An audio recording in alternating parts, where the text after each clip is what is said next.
When I was a child, I actually have probably grade 6 or 7. There was a project where you had to, pick what you wanted to do as a living and then do a little write up. And I even named my restaurant. It was called Goo Goos. I still have the sheet, which has my restaurant layout to how I wanted it. And my passion for food is been around for as long as I can remember. It made it easy that I was really interested in it, right? Mm-hmm. So when I was a kid, it was the goal, and then ta-da!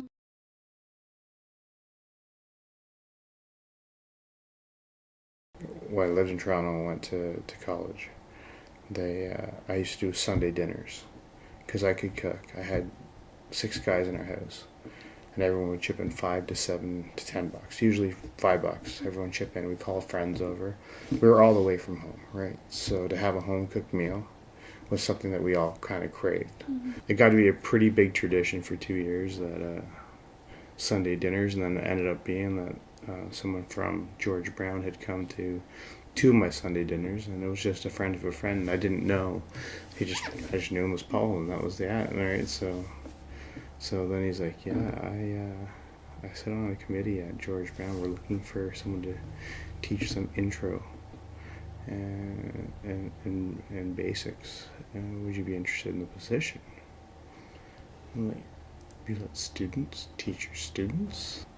Oh, you don't study culinary? You're not a Red Seal? I'm like, no, that's why I'm in a student house cooking for students. And everyone that I invited to the opening showed in hordes with their kids, and they were there early, like 2 hours before I opened. People are outside waiting, and I'm like, this is gonna be awesome, right? And it was even before because we're across from a high school, so I get a pretty strong lunch rush every day. But it was even before I even got to see what the lunch rush was like. It was all these people waiting to taste my food, right? And I've never had that. I've cooked for people, mm-hmm. but it wasn't these people standing there just to see me and see me achieve. It was pretty awesome. It was one of the best days of my life, for sure. I know a little bit more about the culture than a lot of other people. I like to talk, and I'm a sports fanatic, and I was involved with clubs in high school, so I'm well in touch with all the teams and all the culture of the school, because I want to be. Like, I talk to the kids every day. Now I know 400 different kids' names, and I memorize their order, right? So a lot of these kids come back because they have that personal touch, right? Like the small stuff that makes them feel like, oh my God, I have a place where I'm already a regular, and the kids love it. Like, the kids come across the street, and I feel like I've befriended them, right? Mm-hmm. So they come across the street on the days off, after school, just to tell me what the score of the volleyball game is, to say what's up, bring their mom and dad to go, look, Mom, I've eaten at this restaurant 20 times, and the food's awesome. We need to have it as a family, right? And that's it.